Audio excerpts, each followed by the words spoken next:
welcome to another episode of Drew's Brew Reviews. I have a new beer here to try from one of my absolute favorite brewers. Very well known for their sweeter beers. The absolutely fantastic chocolate, creme brulee, Mokah, rest in peace Mokah. Even Warlock, which is a little bit more of a pumpkin beer with some sweetness to it, and probably very well known for their seasonal pumpkin. I am, of course, talking about Southern Tier, and the beer that I'm talking about today is their, show it here, Grand Arbor. So, this beer is a Saison Farmhouse.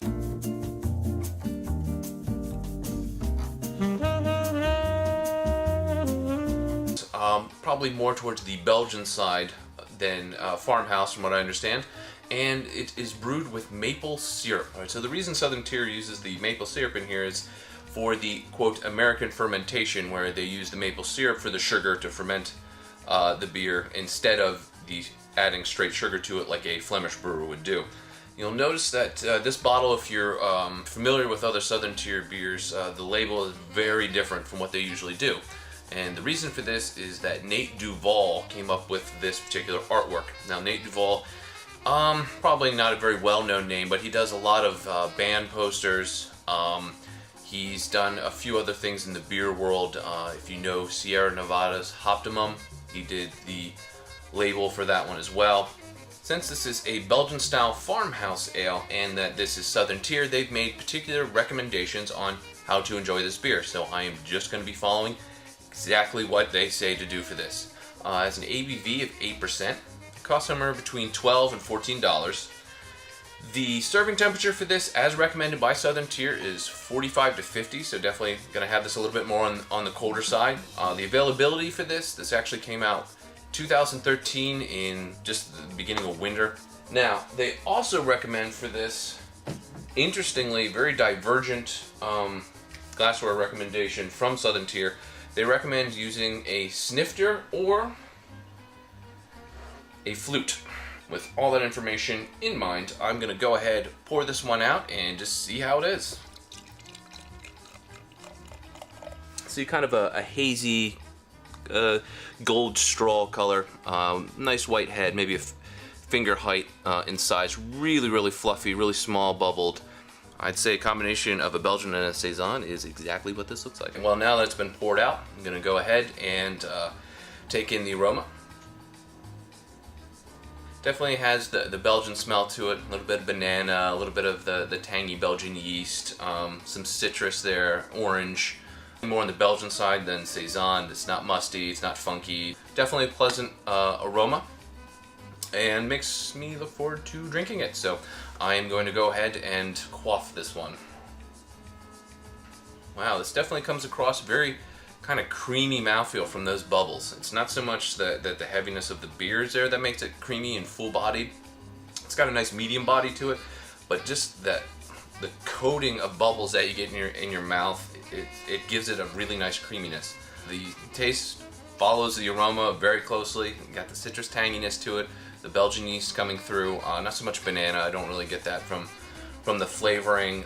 It's a dry beer.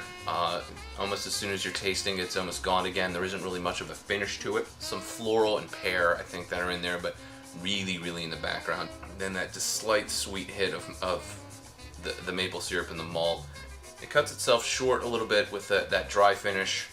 Not really getting any tart notes. There's a little bit of maybe Saison that hangs around a bit. There's a little bit of a musty oat kind of quality to this, the yeast and grain that's in here, but the sweetness from the maple syrup and of the overall beer itself covers up, I think, any of the real Saison quality. So if someone really wants a Saison out of this, not so much. It's kind of a Belgian with a mild mashup into the Saison genre.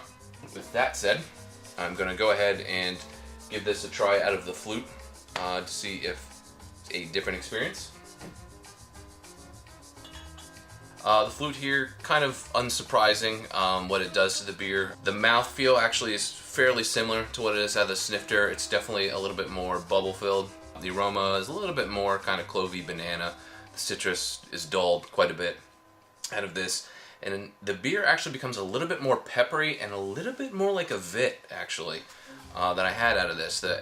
any amount of some of the fruitier elements that I was mentioning when I was having that of the snifter kind of dies away here, and it becomes an incredibly dry beer, even drier than what was in the snifter. I think the snifter is really the clear choice here, so I definitely have to give it to out of the snifter as the superior glass choice here. As far as recommendations are concerned, given the price point, it's not a remarkable beer. It's a very drinkable beer. If you like Southern Tier, it's a great beer to give a try.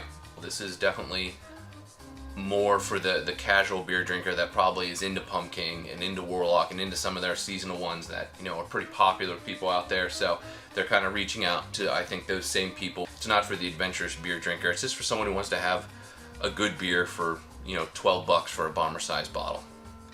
I'm going to put it on the very, very low side of recommended, just for people who happen to like that style. And I think a lot of people would end up liking this. It is slightly gassy with all the bubbles in here because of the effervescence that's happening. So if that turns some people off, that might end up kind of feeling bloated from it, depending on how they handle these type of beers, they might want to stay away from it. For Drew's Brew Reviews and Southern Tier's Grand Arbor, cheers.